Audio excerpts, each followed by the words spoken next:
Je viens de réaliser que j'avais oublié d'enregistrer les premières conférences. Je m'en excuse, j'ai été distraite en voulant m'assurer que tous nos participants étaient bien présents avant le début du bloc.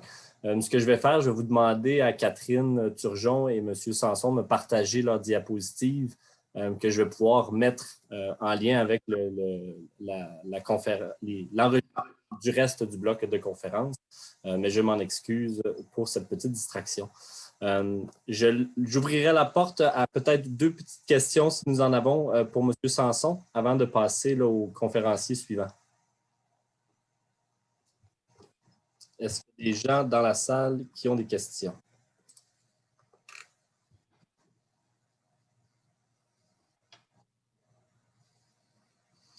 Est-ce que Alex Saint-Denis, tu veux poser ta question? Oui, bonjour, M. Sanson. Je voulais juste savoir, c'était quoi l'entente qui était proposée au ministère?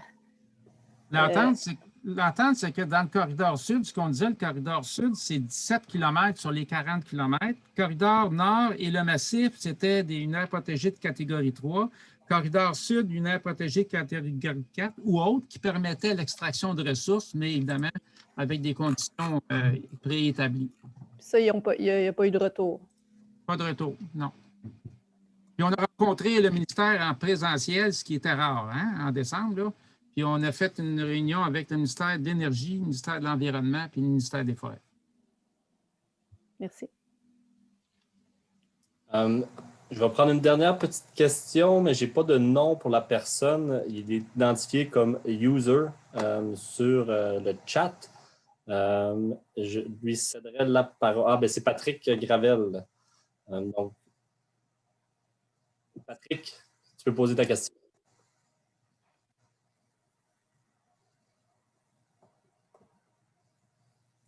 Est-ce que tu es là, Patrick? Est-ce que vous m'entendez? Oui, on t'entend, Patrick. OK. Monsieur Sanson, est-ce que vous avez pensé à un regroupement avec d'autres gens qui travaillent pour les aires protégées au Québec? Est-ce que ça a déjà... Y a-t-il des discussions de votre côté par rapport à ça? Oui, présentement, il y a un regroupement qui prend forme. Là, on a une réunion justement en début de semaine prochaine. Parce que ce qu'on dit, la seule voie qu'on a, nous, les communautés, puis je répète, on n'est pas contre la foresterie, loin de là, mais la seule voie qu'on a, évidemment, c'est de se faire entendre et de se regrouper, puis de se faire entendre en plus grand nombre. En fait, nous autres, localement, on travaille pour les aires protégées de l'Outaouais. Je me demandais, est-ce que le regroupement dont vous parlez, c'est quelque chose de pan-québécois? Est-ce que vous... Parce que moi, je trouverais ça intéressant qu'on puisse participer avec vous là-dedans. Là.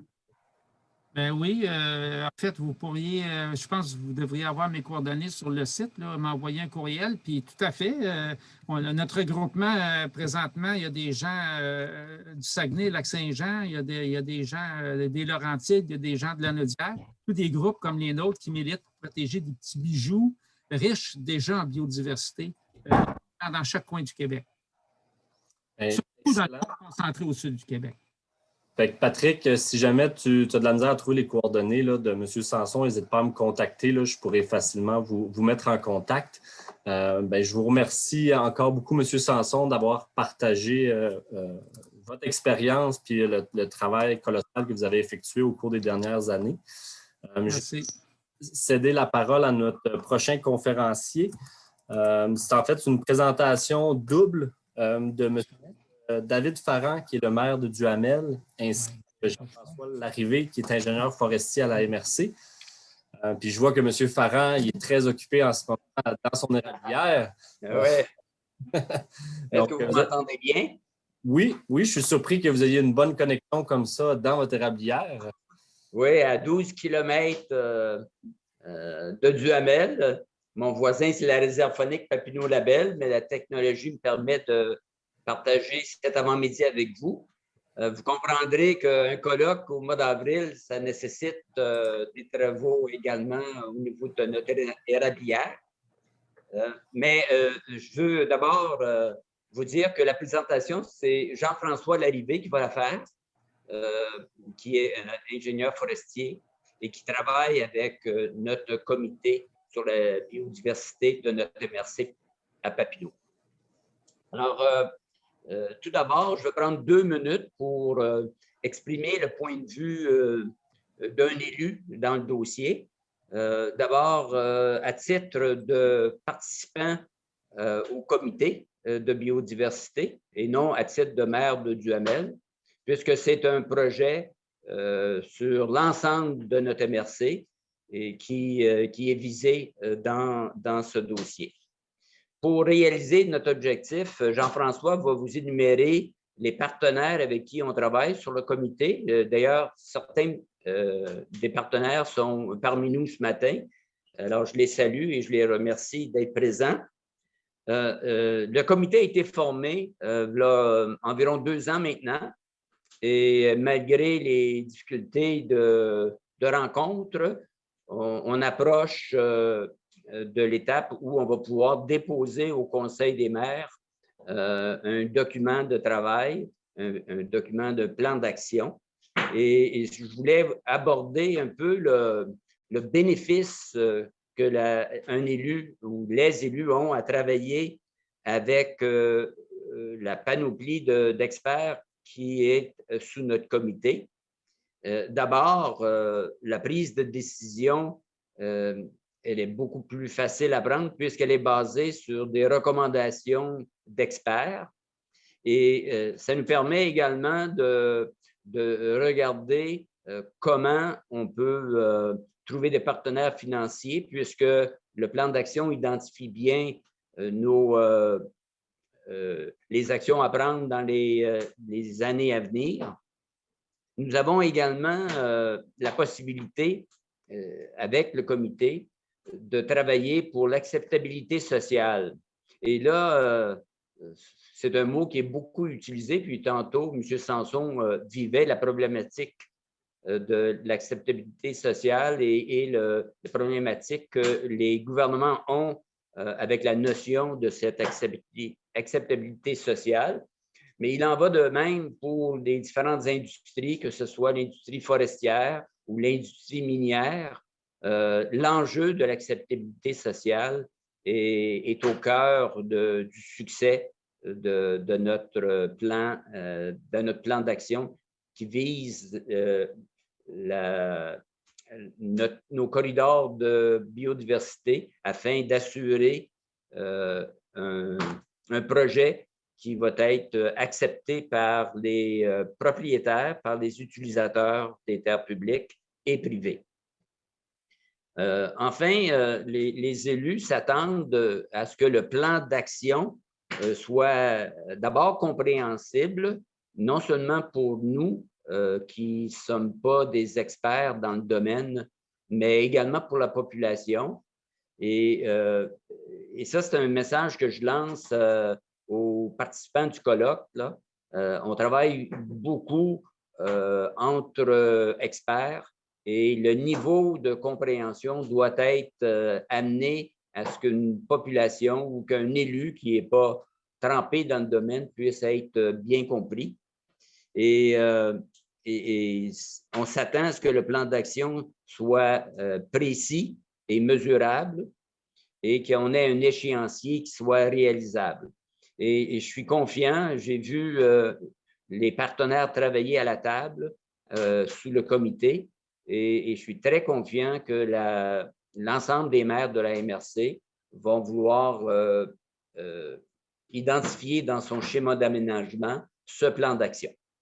Alors, je cède la parole à Jean-François et on vous revoit tantôt. Merci. Merci beaucoup, M. Farran. Donc, j'invite M. Larrivée à partager sa caméra ainsi que son écran pour nous partager la présentation. En attendant, je vais aller mettre du feu dans le poêle. C'est bon, ça. Il ne faut pas trop que ça baisse. Est-ce que, M. Larrivée, vous êtes toujours parmi nous?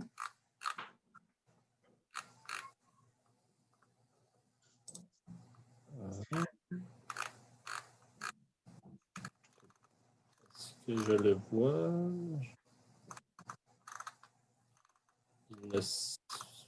Je ne le vois plus dans les participants, malheureusement, Monsieur Larrivée. Je ne sais pas où il est passé.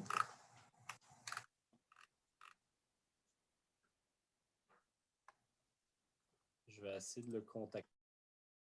Je vais essayer de le contacter directement pour voir qu'est-ce qui s'est passé. Donnez-moi un instant.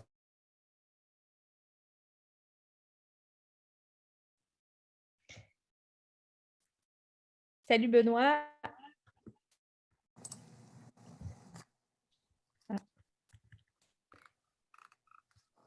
Au pire, il disparaît, je peux vous faire une mini présentation sur la connectivité dans la MRC s'il ne réapparaît pas.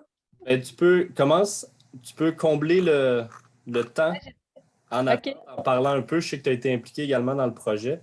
J'ai une présentation de prête. Bon, ben Merci, vas-y. Marie-Ève. OK.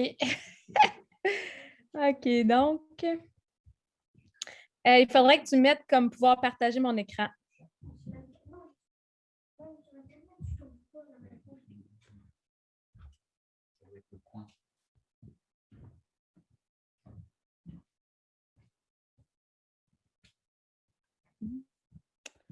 OK. Donc, j'y arrive.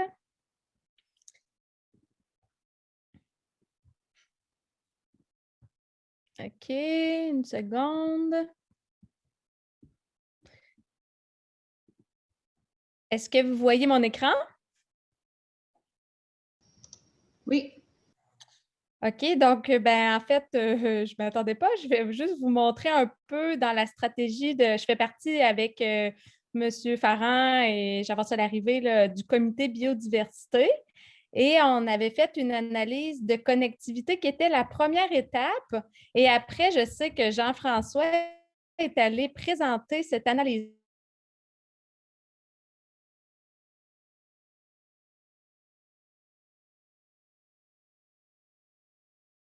Semble t'avoir perdu, Marie-Ève. Tu as figé. Ça va bien ce matin.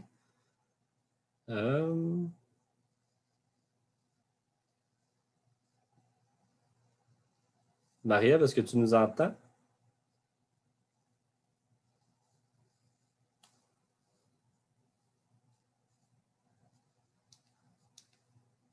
Ça va pas bien ce matin. Benoît, est-ce que je peux suggérer qu'on passe Oui, à une autre présentation et revenir peut-être?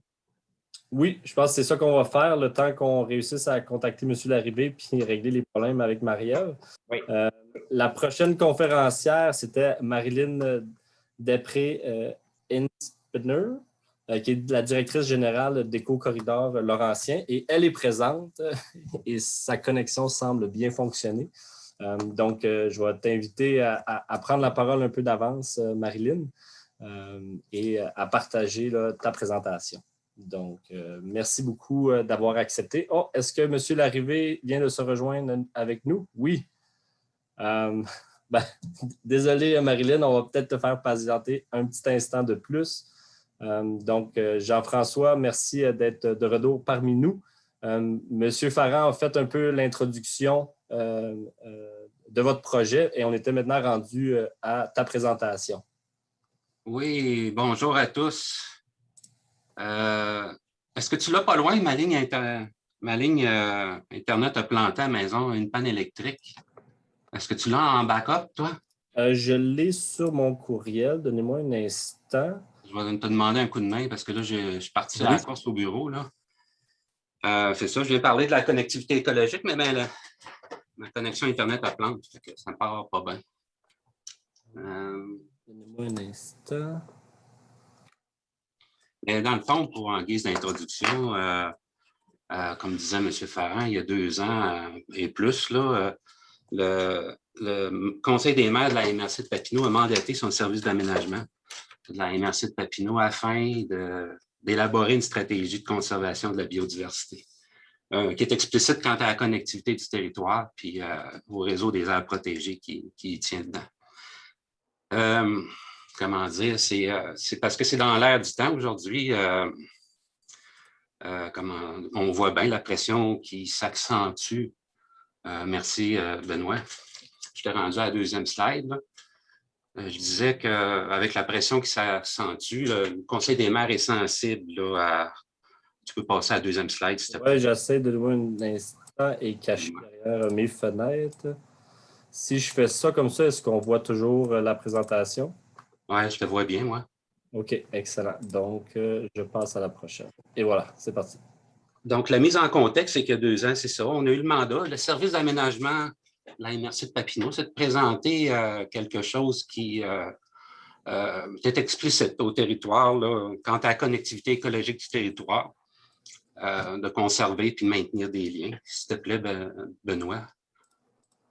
C'est une chance. Il y a plusieurs cartes. Là. Il y a 24 diapositives. Là, pour, Oui. Benoît, il va peut-être falloir que tu départages et que tu repartages parce que ça ne l'avance pas. Là. Ça ne l'avance pas. Oh. Donnez-moi une seconde. On va. Est-ce que ça l'avance si je fais ça? Non. Non, donnez-moi une seconde. Je repartage.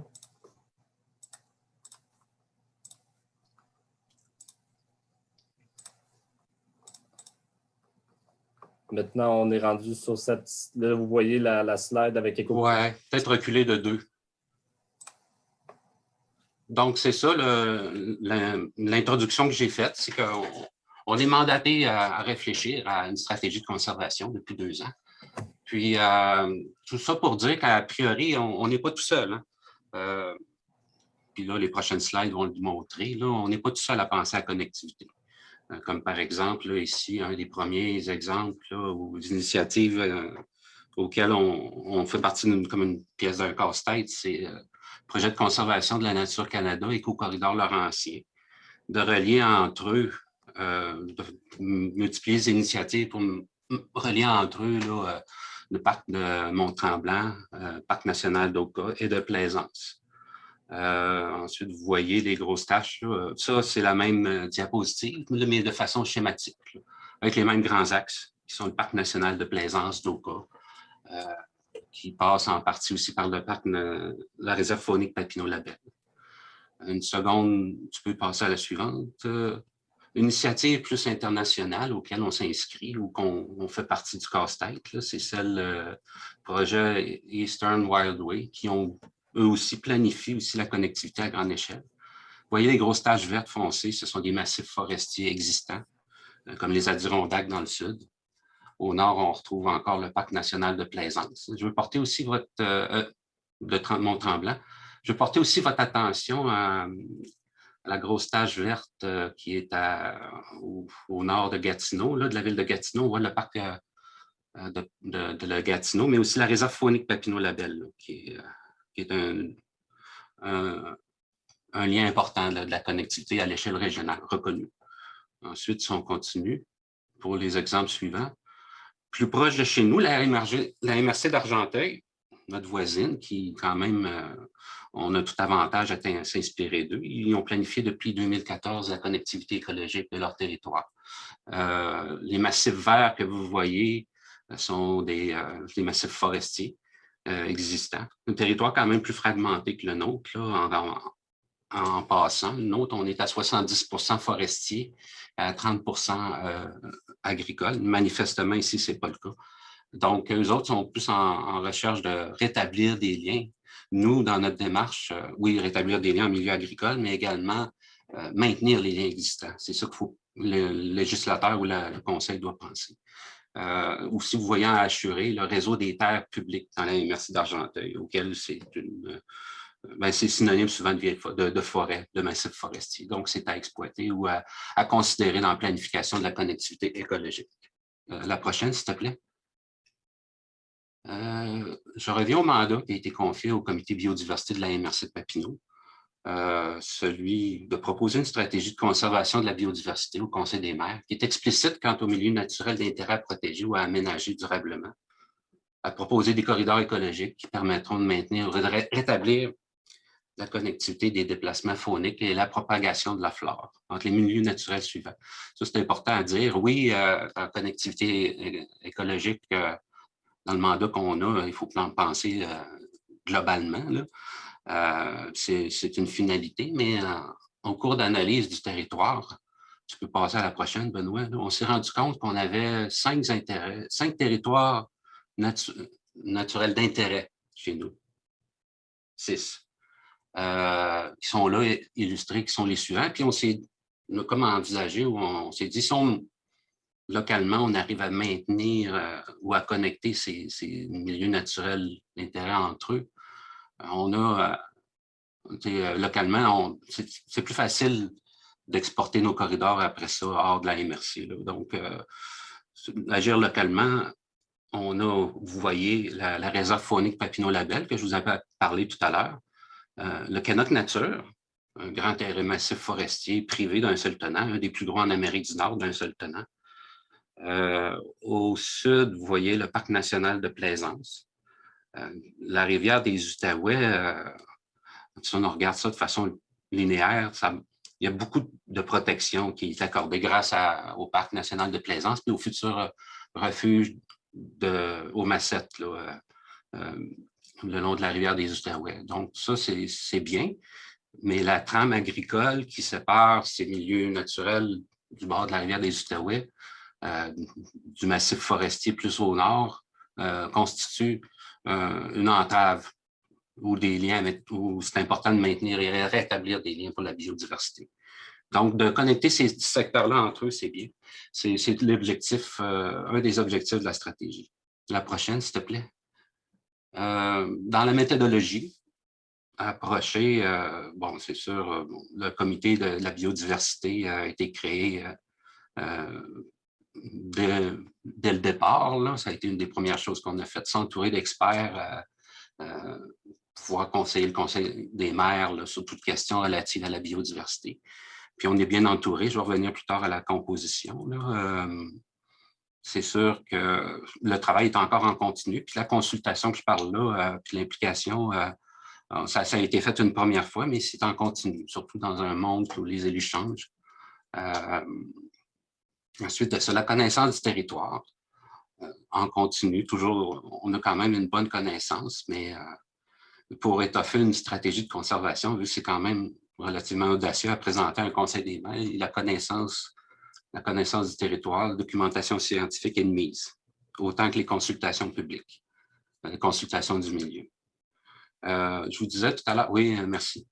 Je vous parlais qu'on était bien entouré là, pour le comité aviseur, là, le comité de la biodiversité de la MRC, celui qui, en soi, épaule le service d'aménagement de la MRC là, pour l'élaboration de cette stratégie-là. En premier lieu, l'ISFOR, la coopérative de solidarité des forêts des gens, Patrick Gravel, le Parc national de Plaisance, l'Agence des forêts privées de l'Outaouais, le CREDO, l'acronyme du Conseil régional de l'environnement et du développement durable de l'Outaouais, CNC, Conservation de la nature Canada, l'organisme de bassin versant des Rivières-Rouges, Petites Nations et Saumon, Canard illimité, l'UPA, l'Union des producteurs agricoles, on a un représentant, l'Institut Canoc, le MAPAC, la Fondation biodiversitaire, Éco-corridor Laurentien et des maires aussi, quelques maires. Donc, ça, c'est la présentation, Benoît. OK, merci. Ensuite de ça, je parlais tout à l'heure de la documentation du territoire. Voici, je vais vous présenter en rafale là, une série de cartes qui montrent les différentes données qui ont servi à élaborer une stratégie de conservation. Premièrement, on a considéré la hauteur des arbres. Avec les nouveaux outils LIDAR, là, vous pouvez voir ici, pour les néophytes, là, tout ce qui est jaune, ce sont des champs agricoles puis tout ce qui est vert en contrepartie, vert foncé, ce sont des hauteurs d'arbres qui avoisinent les 30 mètres de haut. Donc, ça aide à cibler un peu les massifs forestiers et les vieilles forêts. C'est un des outils qu'on a. La slide suivante, s'il te plaît, Benoît.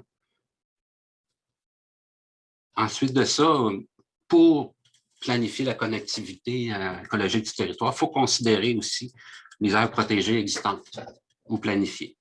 Ce que vous voyez ici, là, dans l'ordre et dans le désordre, ce sont toutes les aires protégées à considérer sur le territoire. Les plus centrales ce que vous pouvez parler, qu'on peut observer sur le territoire, pardon. On a parlé tout à l'heure de la forêt La Blanche, pas loin de Maillot. Le projet d'une réserve de biodiversité Mashkiki, qui est quand même le cœur et le poumon, là, pas loin du lac en cœur, qui est quand même un aspect central de notre stratégie de conservation. Ensuite de ça, il y a des refuges biologiques, il y a des affectations sur terre publique. À l'est, complètement, là, la grosse tache verte de Notre-Dame de Bon-Secours, à l'est. Ça, c'est la propriété privée de Canotte Nature. Au sein c'est la propriété privée de la conservation de la Nature Canada au sein de la Canotte Nature. Pardon. Ensuite de ça, donc tout ça pour dire, c'est bien de tenter de relier tout ça. Parce qu'il y a des caractéristiques souvent de forêt exceptionnelle, de biodiversité qui méritent d'être connectées. Ensuite de ça, si on regarde pour un autre outil de travail qu'on a utilisé, le réseau des terres publiques. Vous voyez en beige, qui représente environ 40% du territoire de la MRC de Papineau. Souvent, le territoire public, c'est ça, c'est un couvert forestier continu. C'est moins de contraintes, effectivement, il faut être lucide, il y a moins de contraintes sûrement en conservation, quoiqu'il faut maintenir un effort de conservation, surtout redoubler d'efforts en terre privée pour la conservation, mais puis il a été équitable aussi dans le procédé, là, terre publique, terre privée, mais c'est à considérer, le réseau des terres publiques. J'ai sorti, vous voyez sur la carte aussi les terres en rose là, à l'ouest, à Beaumont. C'est des terres privées, mais c'est des terres en zone inondable pour la plupart, là, qui appartiennent à Énergie La Lièvre, Énergie Brookfield. Ça, c'est plus en lien avec les plans de milieu humide et hydrique là, qui voudraient avoir des discussions avec eux quoi faire pour ces terrains-là. Mais essentiellement, cette carte-là montre le territoire public de la MRC de Papineau, au nord. La suivante. Une autre donnée à considérer dans la recherche de la biodiversité sur le territoire de la MRC, c'est les sols rares, les sols marginaux, qu'on pourrait dire. Chercher des sols spéciaux, ça revient à chercher une flore spéciale aussi. Là. Dans le fond, il y a ce qu'on voit là, les taches, là, c'est le marbre. Ce sont des occurrences de marbre là, qui peuvent induire la présence de plantes calcicoles. Donc, ce sont des données cartographiques qui doivent être validées sur le terrain, mais pour le positionnement des corridors ou de l'élaboration de la stratégie de la conservation en général, c'est essentiel à considérer. Ensuite de ça, les grandes rivières du territoire. On parle d'axes, de corridors de connectivité.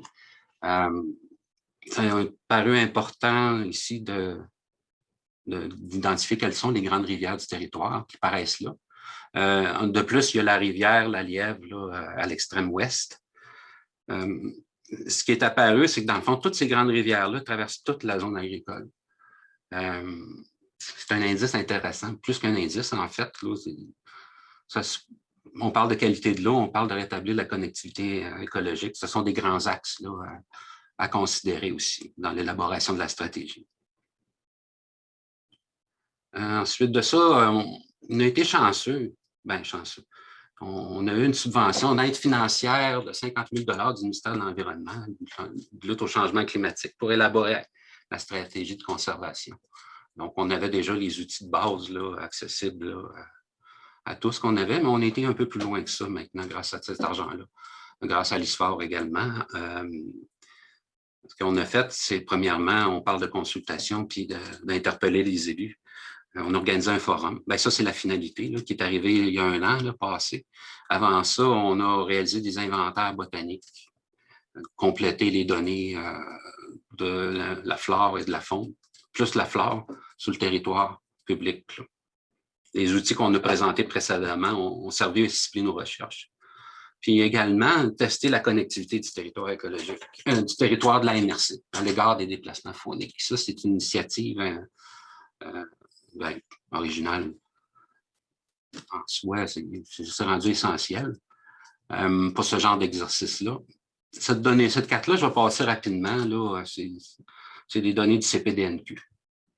Ça, c'est le fait saillant des inventaires qu'on a réalisés en 2019 puis 2020. dans le fond, le message à retenir souvent, là, les inventaires botaniques, quand on cherche, on trouve. C'est ce qui s'est passé ici. Là. Cherchant en bonne place, puis avec des botanistes compétents. C'est ça que ça a donné sur 2 ans. Là. Vous voyez, pendant 35 plantes rares identifiées à 300, maintenant plus que ça, Patrick, dont une juste rare endémique à MRC, seulement 4-5 endroits au Québec. Il y a des espèces, on pourrait dire, pas forts, mais en tout cas des indicatrices, là, on pourrait dire, comme le carré ovale, le genévrier de Virginie. Ça a été une surprise de trouver ça chez nous. C'est très au nord de son aire de distribution, surtout le genévrier de Virginie. C'est un arbuste. C'est fréquent aux États-Unis, mais ici, il y en a dans le Pontiac, là, Cap-Rocher-Oiseau, mais en Gatineau aussi, il y en a, mais jusqu'ici, c'est pas mal au nord. Puis, lors de nos recherches, les hotspots de la biodiversité jusqu'à ce jour, ce qui est apparu, les collines de Facette, ce qu'on voit en rentrant dans la MRC, là, du bord de la 50, c'est riche. Une richesse floristique intéressante. Puis, étant donné que c'est escarpé, il n'y a jamais eu beaucoup d'interventions. Ensuite de ça, à Papineauville, pas loin du centre villageois, puis les terres publiques de Mulgrave et Derry à l'est du lac La Blanche. Il y a de belles découvertes qui ont été faites là. Donc, ça, c'est un peu en rafale ce que les résultats des inventaires botaniques peuvent donner. Ensuite, je parlais tout à l'heure, la prochaine diapo, la connectivité écologique du territoire, telle que réalisée par un logiciel qui s'appelle Circuscape. Merci à Marie-Ève Roy et ses associés d'avoir produit cette carte-là. Je ne vais pas rentrer dans la documentation scientifique, là, vu le temps accordé, mais plus c'est blanc, meilleur c'est le terrain et meilleur est le terrain pour les déplacements de la faune, des espèces parapluies qu'on dit. On a testé la connectivité écologique pour des espèces telles que le petit pois latouche, la marbre d'Amérique puis la tortue des bois. Dans le fond, plus c'est blanc, plus ces habitats sont favorables pour les déplacements de ces espèces-là. Puis quand on dit qu'ils sont parapluies, c'est qu'en dessous d'elles, il y a à peu près comme 120 espèces différentes qui sont réputées être protégées. Ce que vous voyez en trait blanc, là, c'est le sud de la réserve Papineau-Labelle. C'est quand même la tache la plus blanche. C'est ça. Ensuite de ça, au sud, la grosse tache blanche là, centrale au sud est digne de mention parce qu'il est sur terre privée. C'est admirable de voir au sein du massif agricole de terre privée, il demeure quand même des massifs forestiers intéressants, connectés, puis à conserver. Vous voyez aussi là, ce qui se découpe à l'est, la Canoc Nature, qui est quand même plus blanche que le restant. Là. Quand c'est très noir, c'est comme soit en périphérie, c'est un territoire fragmenté, soit en périphérie d'un village ou entouré de routes, etc. Fait important aussi, la 50, le trait noir que vous voyez au sud de la MRC de Papineau, constitue, on voit que c'est un frein au déplacement faunique. D'un côté, par exemple, vous voyez que c'est blanc, tout d'un coup, toc, ça arrête, là, de l'autre côté, c'est noir. Donc, du coup, quand on parle de connectivité écologique, c'est nous apparu clair qu'il faut travailler avec des instances là, comme le MTQ pour, à long terme, nous rétablir ces liens-là. Ce sont les principaux highlights là, de ce que le test de connectivité écologique, connectivité a donné il y a 2 ans. Donc, on s'en inspire fortement pour l'élaboration de la stratégie. La prochaine. Ensuite de ça, vous voyez, ça explique la prochaine diapositive. Là. Le beau de la recommandation, tu peux sauter directement à la prochaine. Là. Ça, c'est la proposition des corridors écologiques là, en cours d'élaboration. Vous voyez, il y en a pour 700 km. J'ai voulu simplifier au maximum. Simplifier, là, vous voyez le réseau des terres publiques en beige. Évidemment, comme je disais tantôt, il nous reste à peaufiner et à bien positionner ces corridors-là. Là. Je vais expliquer plus tard qu'est-ce qu'on entend faire à l'intérieur pour être vraiment efficace en termes de connectivité écologique. Je vais porter à votre attention aussi au sud, les 2 taches vertes qui sont apparues. C'est un outil supplémentaire qu'on planifie. Là, on appelle ça le réseau des forêts privées exemplaires. C'est-à-dire que je vous parlais tout à l'heure des massifs forestiers là, qui sont demeurés, je veux dire, le couvert forestier est demeuré dans la zone agricole malgré le temps qui est passé, ou la pression humaine. Là. Donc, du coup, surtout en termes de connectivité avec la rivière des Outaouais, on a réalisé assez tôt que les corridors écologiques, là, ça ne suffirait pas. Fait que ça nous prenait au sud, là, dans la zone la plus fragmentée du territoire de la MRC, un outil supplémentaire dans lequel on veut proposer comment régir les occupations. Ça, je vais l'expliquer dans une diapositive plus loin. Comme je vous disais, il y a pour 700 km là, de corridors planifiés. Ça n'a pas encore force de loi, c'est en élaboration. En zone agricole, on se rabat souvent sur les grosses rivières. Les grosses rivières comme la Blanche, la Petite Nation, une partie de la Loutre, la rivière Saint-Six, qui mène ce sont des liens importants là, avec l'eau. Puis ça nous permet de franchir la zone agricole. J'ai montré aussi les passages fauniques potentiels sur l'eau. Les gros points, là, c'est-à-dire, ce n'est pas vraiment des passages fauniques, là, mais en devenir. C'est-à-dire que si on fait des aménagements, surtout lorsqu'on va doubler la 50, là, c'est des points qu'il faudrait soit améliorer ou maintenir les efforts de connectivité. Mais c'est ambitieux, c'est sûr. Ensuite, la prochaine diapositive. Ça, j'explique, dans le fond, les 2 outils législatifs qui sont en cours d'élaboration.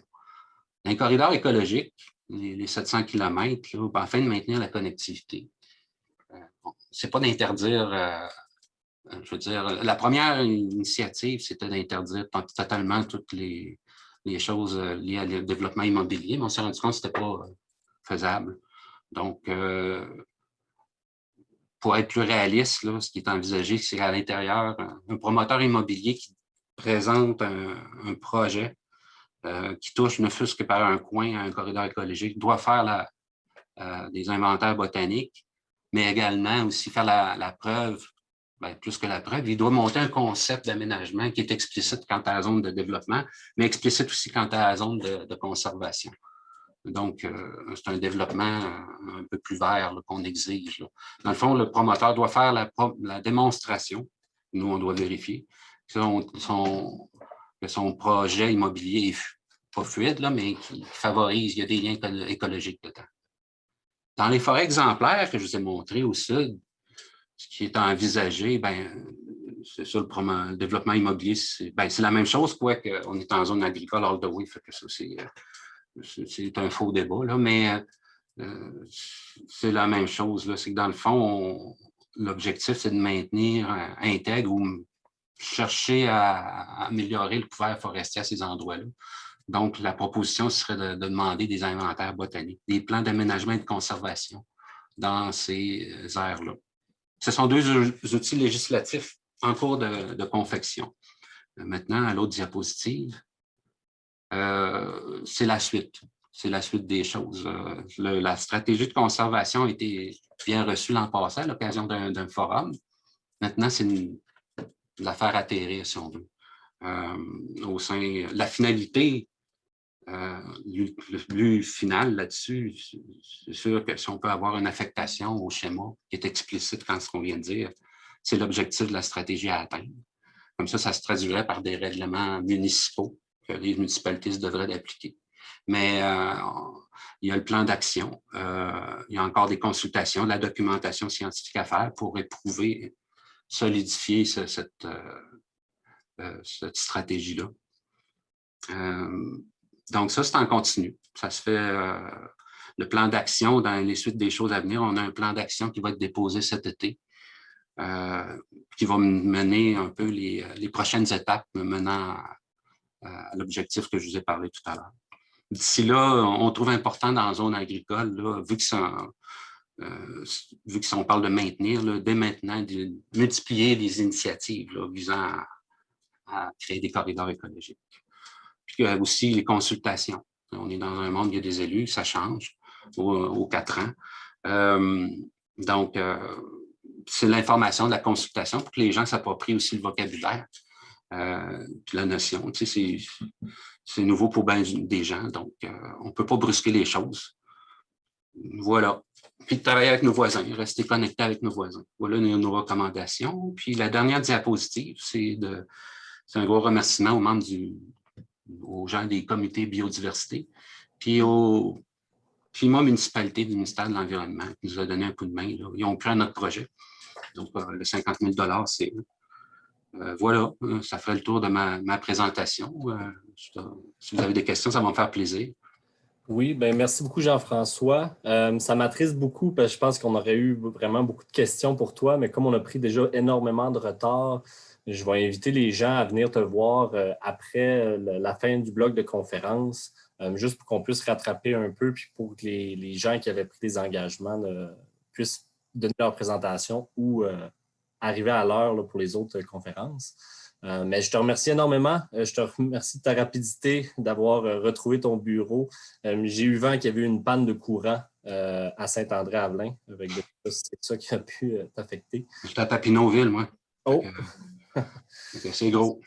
Ben, je te remercie énormément. C'est un super beau projet. Je pense que c'est une belle initiative que vous avez faite, puis je suis content de voir que les gens de l'ISPOR ont contribué à ce projet. Donc, n'hésitez pas, vous pouvez écrire vos questions dans le chat pour M. Larrivée. Il pourrait répondre là, au courant du reste du bloc. Sinon, je vais inviter Marilyn à partager sa caméra si elle est toujours parmi nous. Oui. Et à ouvrir son micro et partager son écran. Super. Est-ce que vous voyez ma présentation? Oui. Génial. Donc, bonjour tout le monde. Ça me fait plaisir d'être avec vous aujourd'hui. Moi, mon nom, c'est Marilyn Després-Einspinner et je suis la directrice générale d'Éco-Corridor Laurentien. Donc, aujourd'hui, je vais vous parler de l'aménagement des passages phoniques et plus spécifiquement des passages phoniques dans les Laurentides. Un instant. Donc, Jean-François en a parlé un peu dans sa présentation, Éco-Corridor Laurentien. Notre vision, c'est de relier le Parc national d'Oka au Parc national du Mont-Tremblant par un réseau d'éco-corridors et d'aires protégées qui traversent le territoire des Laurentides. Donc, pour arriver à cette vision, on travaille avec de nombreux partenaires issus de divers horizons. Avec ces partenaires, on cherche donc non seulement à avoir des milieux naturels connectés, mais également des humains interconnectés, des humains qui se parlent, qui travaillent ensemble et qui donc travaillent à protéger les corridors et les noyaux de conservation de la région. Je vais sauter dans le vif du sujet. Donc, l'image ici peut vous paraître peut-être particulièrement frappante.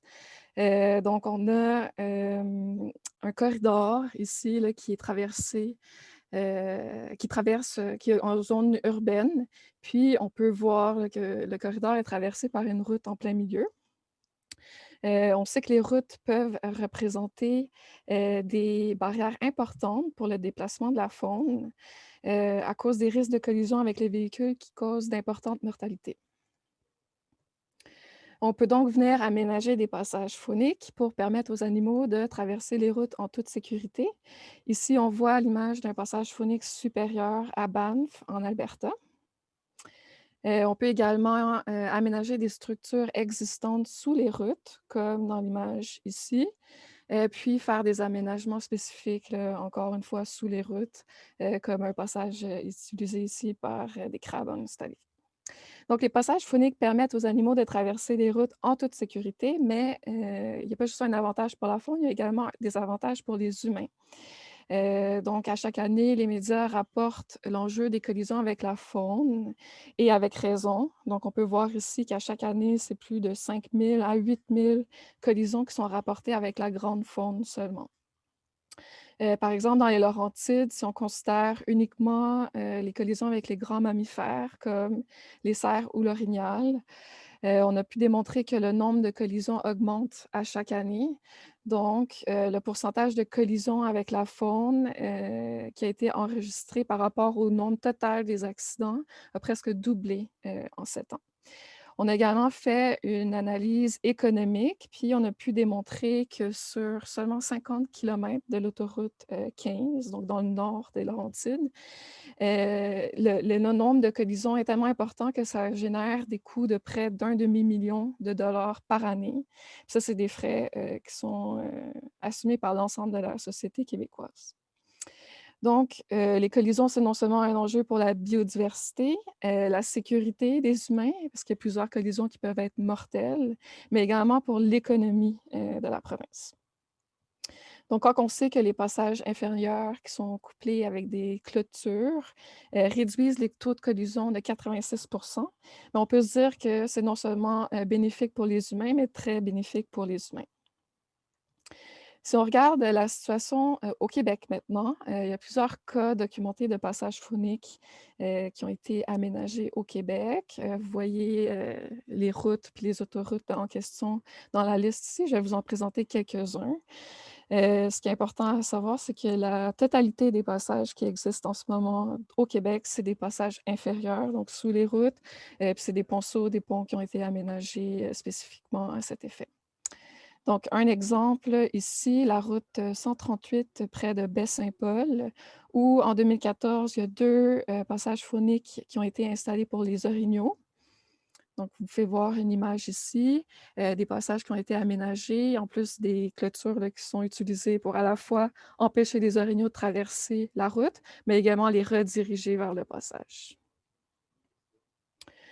En Estrie, maintenant, l'organisme Corridor Appalachien qui travaille avec le MTQ et l'Université Concordia pour faire des inventaires des collisions, puis également faire le suivi des structures existantes sous les routes pour identifier la localisation de passages phoniques. Je ne sais pas si, comme moi, vous êtes très visuel, mais j'aime ça, avoir une idée de à quoi ça ressemble sur le terrain. Donc, j'ai une petite vidéo ici. Vous me direz. J'espère que vous entendriez bien. Là. Je ne me rappelle plus si j'ai partagé. Je m'excuse. OK. Dites-moi si jamais ça ne marche pas, là, je vais sauter à la prochaine, mais vous pouvez voir ici un exemple des inventaires qui sont réalisés sur l'autoroute 10. On n'entend pas le son. Vous n'entendez pas? OK. Juste un instant, je m'excuse. Je recommence. Share sound. OK. On recommence. Là, si ça ne marche pas, dites-moi. Moi, je suis en train de regarder Ça fonctionne. cette fenêtre pour trouver les animaux sur la voie de gauche. Sabrina est en train de regarder la voie de droite et l'accotement, et Anna est en train de conduire. 5 jours par semaine, à l'aube et au crépuscule, les 3 étudiantes en environnement de l'Université Concordia arpentent l'autoroute 10 entre Magog et Bromont pour répertorier tous les moyens et petits animaux frappés par des véhicules. Ah, c'est la tortue! Ça, c'est la tortue! Le but, c'est vraiment de faire des suggestions de mitigation pour construire des clôtures et des passages souterrains pour les animaux. Comme ça, les animaux vont mourir moins sur la route. Parce que la route n'en épargne aucun. Tortues, tamias, pécans, lynx, coyotes, renards, oiseaux. Depuis le mois de mai, 120 animaux ont ainsi été retrouvés et environ une dizaine d'autres l'ont été seulement dans la matinée de jeudi. Chaque fois, l'équipe prend soin de bien identifier l'animal et de noter à l'aide d'un GPS l'endroit exact de l'impact. Voilà. Donc, ça, c'est pour le cas de l'autoroute 10. Maintenant, si on regarde dans les Laurentides, sur l'autoroute 50, entre Grenville-sur-la-Rouge et un peu à l'ouest de Pointe-aux-Chênes, il y a 5 passages phoniques qui ont été aménagés, plus des sautoirs et des clôtures d'exclusion. Ces passages-là ont été aménagés lors de la construction de l'autoroute 50 dans le ravage de serre de Virginie qu'on voit ici en mauve. Donc, le cas de l'autoroute 50, qui était ici dans la région, c'est le seul cas de passages phoniques qui ont été construits spécifiquement pour la faune terrestre dans les Laurentides. Par contre, il y a plusieurs organismes qui se sont réunis pour protéger les passages phoniques, notamment un à Ivry-sur-le-Lac. Vous voyez ici la localisation de ce passage, puis en mauve et en vert, le réseau de corridors et de noyaux de conservation des Laurentides. Donc, ce passage-là est situé dans un des corridors proches du Parc national du Mont-Tremblant. Donc, Conservation Manitou et Conservation de la Nature Canada ont travaillé ensemble pour protéger légalement, mais par acquisition, un terrain situé ici et donc juste adjacent au passage. Le passage est situé sous la route 117, au niveau du petit train du Nord, donc la piste cyclable qui est assez fortement utilisée dans la région. Puis, Éco-Corridor Laurentien, depuis 2019, on a installé des caméras puis on réalise le suivi de la faune dans le passage. Donc, on a pu enregistrer des cerfs, un orignal et également des renards. Je ne sais pas si vous voyez bien, mais il y a un petit renard ici. Donc, c'est un projet qui vise non seulement à faciliter le déplacement des espèces sous la 117, mais également à être une plateforme pour sensibiliser la population et faire rayonner l'importance de préserver la connectivité faunique dans la région. Donc, Conservation de la Nature Canada et l'Institut des territoires sont en train de réaliser des aménagements dans le passage à cet effet. Parallèlement, Éco-Corridor Laurentien travaille très fort pour qu'il y ait d'autres aménagements de passage faunique dans les Laurentides, notamment au niveau de l'autoroute 15, ici, qui est une grande barrière pour la circulation de la faune. Je parle de quelques défis qu'on a rencontrés depuis quelques années là, dans la mise en place de passages fauniques dans la région. Mais premièrement, l'acteur principal, le MTQ, son mandat n'est pas de protéger la biodiversité, mais bien d'assurer la mobilité des personnes et des marchandises par des systèmes de transport efficaces et sécuritaires. Donc, de protéger le déplacement des espèces n'est pas une priorité. Par contre, l'aspect sécuritaire a pu justifier par le passé, puis encore maintenant l'aménagement de certains passages, surtout pour les cervidés, donc qui représentent là, des risques de collision mortels pour les humains. Par contre, il y a encore beaucoup à faire pour la petite et la moyenne faune. Deuxième défi, c'est que les données qu'on a en ce moment, qu'on pourrait utiliser pour guider l'installation ou l'aménagement de passage, sont imprécises. Donc, les données qu'on a, c'est surtout des rapports d'accidents de la SAAQ ou des sous-traitants qui ramassent les carcasses sur le bord des routes qui ne sont pas nécessairement formés pour identifier les espèces. Donc, la méthodologie là, varie d'une région à l'autre, mais dans les Laurentides, en tout cas, c'est comme ça que ça se passe, c'est des sous-traitants. Et puis, souvent, c'est la borne kilométrique la plus près qui est rapportée pour la localisation. Donc, on n'a pas de point GPS précis de où est située la collision ou la carcasse. Puis en plus, à cause de l'aspect sécurité du mandat du MTQ, ben, les données qui existent en ce moment, ils ont un grand biais envers les cervidés. Donc, on a un moins bon portrait de ce qui se passe pour la petite et la moyenne faune.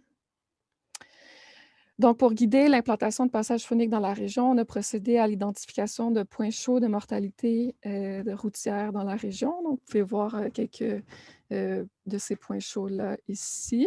Donc, on fait des analyses là, de concentration de collision, puis on identifie où il serait intéressant de faire des inventaires pour aller venir spécifier ensuite, comme je le disais, là, au niveau de la petite et moyenne faune, c'est quoi le portrait des collisions. Donc, notre rôle jusqu'à maintenant a été surtout de faciliter des rencontres entre les différentes instances pour identifier des stratégies pour mettre en place des passages fauniques. On a fait également la recherche de financement pour réaliser les inventaires dont je viens de parler. Parallèlement à ça, il n'y a pas juste un MTQ puis les universités qui sont concernées. Il faut avoir une volonté politique et également citoyenne pour la mise en place de passages fauniques. Donc, on fait des activités d'éducation, de sensibilisation, etc. Puis, on peut protéger et aménager des passages fauniques, mais s'il y a des projets immobiliers de part et d'autre de ces passages-là, ils ne vont pas être très efficaces. Donc, on va également jouer plus dans le futur, là, une fois que les passages vont être aménagés, le rôle de protection des milieux naturels de façon légale de part et d'autre des passages. Puis, on fait également de la science citoyenne. Donc, si vous vous demandez comment, en tant que citoyen, vous pouvez contribuer à l'aménagement de passages fauniques dans les Laurentides, mais il existe également des projets similaires dans d'autres régions. On a des formations en pistage pour que les citoyens puissent venir faire le suivi de certains passages, voir s'ils sont utilisés. Puis également, il y a l'application Stop Carcasse Laurentide, mais qui existe également dans d'autres régions, où les citoyens peuvent venir avec leur téléphone intelligent prendre des photos des carcasses qui sont observées sur la route, bien sûr dans un cadre sécuritaire, puis venir rapporter ça dans iNaturalist. Donc, ça vient complémenter là, les inventaires puis les données de carcasses qu'on a en ce moment. Voilà, c'est tout pour moi. Merci de m'avoir donné l'opportunité de parler de passage phonique. Merci beaucoup, Marilyn, puis merci beaucoup pour ta flexibilité dans cette session ce matin qui est un petit peu plus tumultueuse. On va prendre le temps pour une petite question pour Marilyn rapidement. Est-ce que j'ai quelqu'un dans la salle qui aurait une question? On a beaucoup d'applaudissements, mais pas de main levée pour l'instant. Si je n'ai pas une question trop rapidement, je vais tout de suite vous faire part. Pour rattraper le temps, le prochain conférencier, André Goulet, a été pris, là, il a été convoqué à la Commission de la protection du milieu agricole ce matin et il m'avait envoyé sa présentation enregistrée. Il allait parler, dans le fond, de l'aménagement du passage phonique là, dont Marilyn vient de nous parler. Je vais rendre sa présentation disponible sur le site de l'ISFOR cet après-midi. Bonjour tout le monde, mon nom est André Goulet, je suis ingénieur forestier à l'Institut des territoires, qui est un organisme de conservation. Je ne peux pas aujourd'hui, malheureusement, être avec vous parce que j'ai été convoqué devant la Commission de protection du territoire agricole dans un dossier là, comme témoin expert, mais j'ai quand même pris le temps là, de vous présenter, de vous faire une présentation sur le sujet là, du parc linéaire, le Petit Train du Nord. En fait, je vais partager mon écran. Voici. Alors, la présentation s'intitule « Déployer un programme d'aménagement intégré et didactique des forêts du parc linéaire Le Petit Train du Nord par le prisme de la territorialité des usagers ». En fait, juste un petit mot sur l'Institut. L'Institut, sa mission, c'est de développer l'idée pour conserver. Il y a 3 volets à cette mission-là. D'abord, développer parce qu'à travers nos services conseils, on fait du développement durable opérationnalisé. On développe aussi des savoirs avec le monde universitaire. L'idée, c'est celle de la participation citoyenne dans le cadre des projets territoriaux. Et pourquoi? Pour l'ultime fin de conserver et de créer des aires protégées multifonctionnelles. Et je vous parle aujourd'hui du Petit Train du Nord. Le Petit Train du Nord, c'est 200 km de pistes multifonctionnelles, hein, de Saint-Jérôme jusqu'à Mont-Laurier, mais en fait, en réalité, là, beaucoup plus bas que ça dans les Basses-Laurentides. Le Petit Train du Nord est issu d'un passé industriel, donc ferroviaire, et aujourd'hui, on l'utilise pour des fins récréatives. Vous le connaissez probablement déjà, mais ce qu'on remarque pour le même endroit, là, sur l'image, c'est qu'on a une réalité forestière qui est complètement différente.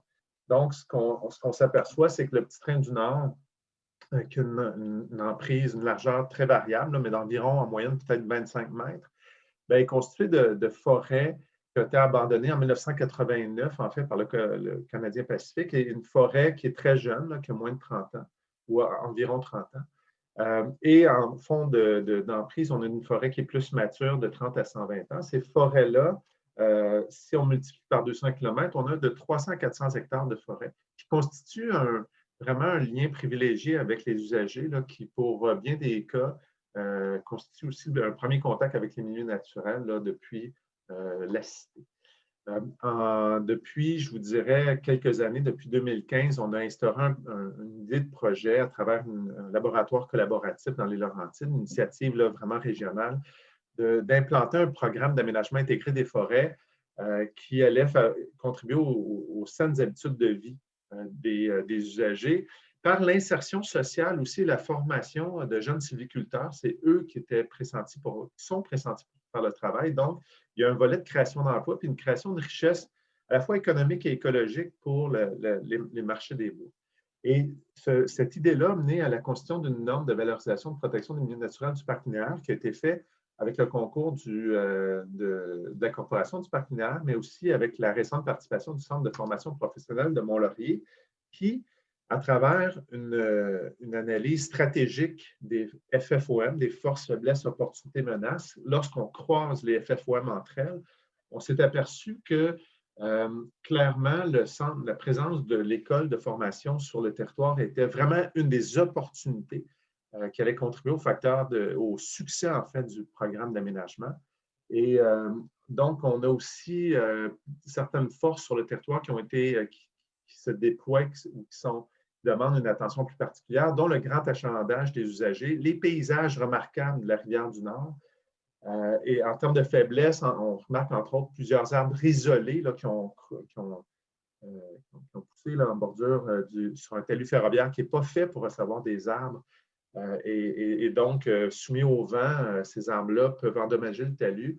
On remarque aussi des très hautes densités forestières, là, donc des arbres de très faible vigueur. Et évidemment, la grande menace à travers le croisement des FFOM, c'est les changements climatiques, puis même, comme Christian Messier dit souvent, les changements globaux. Donc, la norme elle-même, c'est le document qui servira entre autres à la formation des sylviculteurs, puis qui va soutenir le programme permanent d'aménagement pédagogique ou didactique des milieux naturels. La norme, elle est constituée comme ceci. Elle a plusieurs, comme ici, par exemple, des cas génériques de sécurité. Il y a des cas génériques, 69 cas qui ont été répertoriés et qui se répètent sur le territoire. Par exemple, des arbres potentiellement dangereux. Donc, chaque norme et chaque cas générique contient des conditions observées, le contexte urbanistique dans lequel le cas générique s'applique, les objectifs d'aménagement, les traitements arboricoles ou sylvicoles et aussi, dans certaines mesures, comment on peut s'adapter aux changements globaux pour l'étudiant qui devra faire l'intervention. On a aussi, à travers la norme, une utilisation des outils arboricoles non conventionnels, des outils qui viennent plus d'Europe, comme par exemple ici, un outil multi-usage qui nous aide à déceler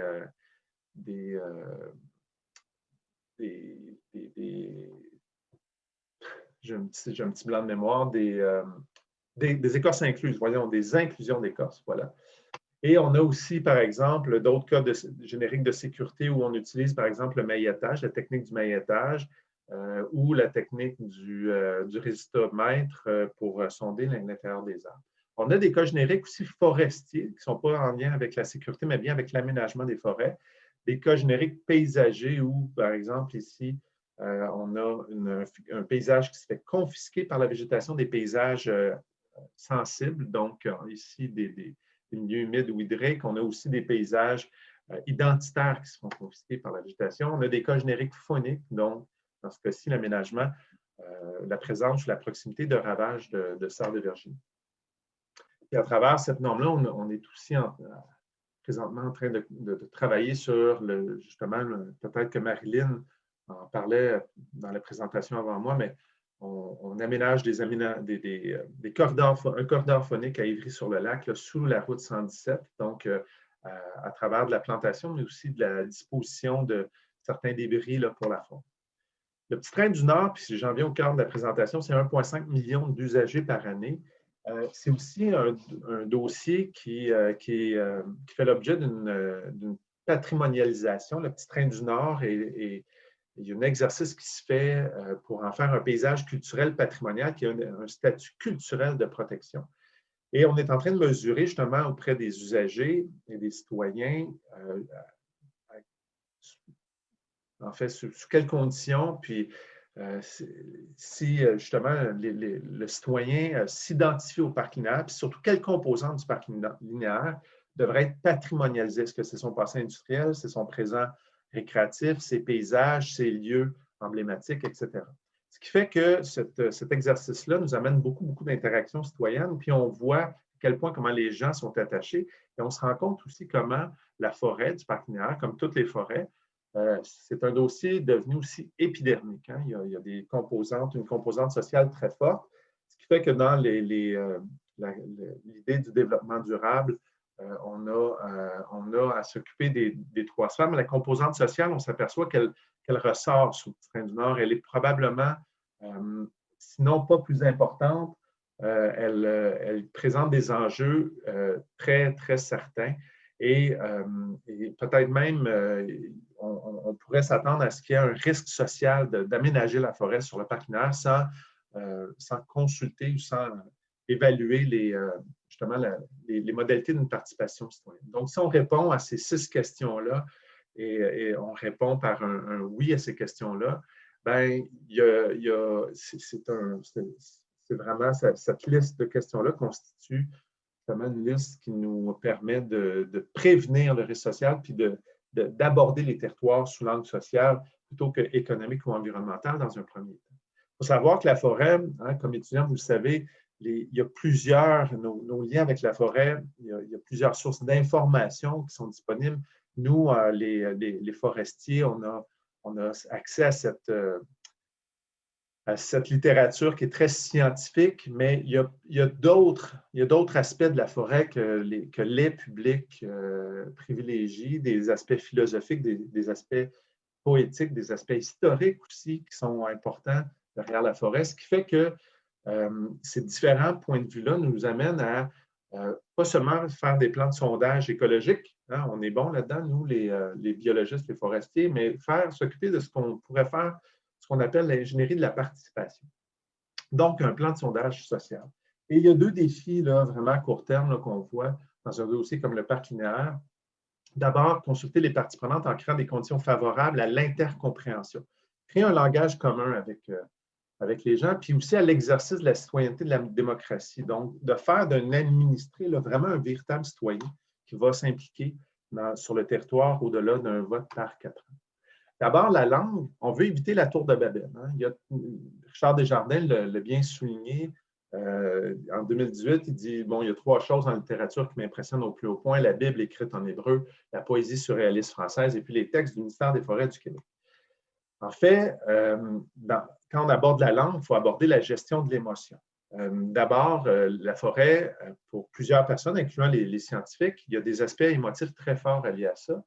Et puis, on est à une époque où le fait divers, le divertissement, l'opinion prend une place importante là, plutôt que l'information. On va s'attarder au quoi, au qui, plutôt qu'au pourquoi. On a moins le temps de s'attarder au pourquoi parce que ça demande du temps.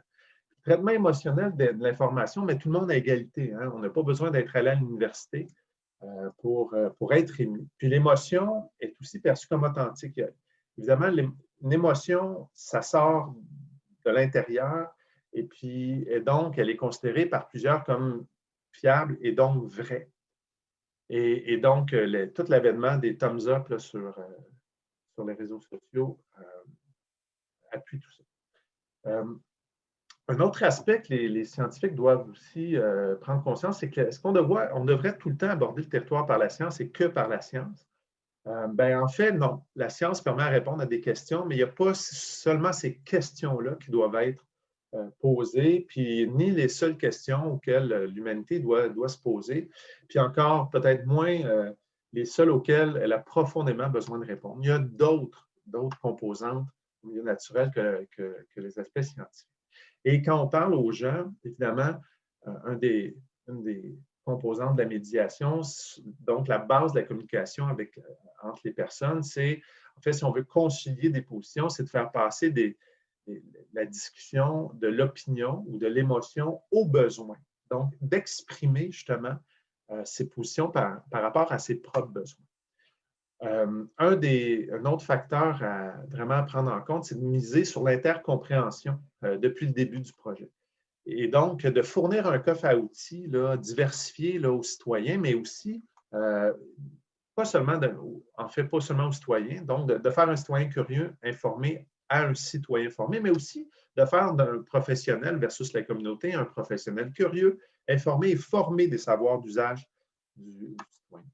Et donc, ce qu'on a fait pour ça à travers le parc linéaire, c'est qu'on a fait un sondage qui allait expliquer en fait les balises du programme d'aménagement intégré et à travers lequel, d'abord, on posait la première question, avant même de vous expliquer le programme, c'est quoi votre idée, c'est quoi votre impression à l'idée d'aménager les boisés du parc linéaire? Et les gens répondaient à cette question-là, et là, on rentrait dans un quiz qui visait justement à souligner la complexité d'un programme d'aménagement, entre autres, l'identification d'insectes ravageurs, les coûts kilométriques d'entretien d'une forêt. On leur posait la question, quels sont, selon vous, les 2 problèmes qu'on observe, par exemple, sur cette photo? quel phénomène cause l'envahissement de la piste par les végétaux ici. Hein? Donc, évidemment, c'est le phototropisme, là, la recherche de lumière. Et ce qu'on s'est rendu compte, c'est qu'on reposait la même question après coup, après le sondage, sur leur impression d'aménager la forêt et on remarque une hausse quand même relativement marquée là, de l'appui au programme d'aménagement permanent des forêts. Et donc, cette intercompréhension-là, basée sur l'empathie, en fait, vient aider justement à améliorer l'acceptabilité sociale du dossier. L'acceptabilité sociale, c'est une question peut-être de chiffres, c'est une question quantitative, mais c'est aussi, surtout pour ma part, une question qualitative. On a recueilli des commentaires immensément intéressants. Ici, entre autres, vraiment des préoccupations. Par exemple, il faudrait aussi faire confiance à la nature, n'en faites pas trop. Favoriser la parité entre la présence d'hommes et de femmes. Il serait très décevant que des arbres fruitiers là, soient coupés. Il est faux de croire que d'effectuer des coupes favorise la biodiversité. C'est une occasion de leur expliquer, par exemple, que la forêt va nuire dans certains secteurs du parc linéaire à l'habitat du merle bleu ou à la présence de certaines espèces de lumière, comme le cerisier tardif. Mais on a aussi récolté beaucoup de commentaires positifs et donc, ce qui nous permet justement de fragmenter vraiment la problématique là, ou la perception citoyenne plus problématique en sous-problèmes et de s'attarder aux principaux problèmes pour augmenter l'acceptabilité sociale. Alors, le projet est en cours. Il y a un projet pilote et des sites de démonstration permanents qui seront faits pour augmenter encore l'acceptabilité sociale. Il y a une demande qui est déposée à la Fondation de la Faune. Mais il y a des projets de recherche présentement sur la résilience des forêts avec l'ISFAR de l'Université Laval qui sont en cours. Un projet aussi avec le Living Lab Laurentide sur les changements climatiques. Donc, la compensation par la plantation des travaux sylvicoles de l'émission des GES de l'industrie touristique laurantidienne. Projet de conservation, j'en parlais tantôt là, avec la patrimonialisation culturelle du parc linéaire. Et donc, avec le CFP, il y aura, dans une phase finale du dossier, l'instauration d'un programme là, pédagogique là, pour former les sylviculteurs. Voilà, je vous remercie beaucoup. Et je ne peux pas répondre aux questions, mais sachez que ça m'a fait plaisir de vous présenter ça. Et bonne poursuite. Merci.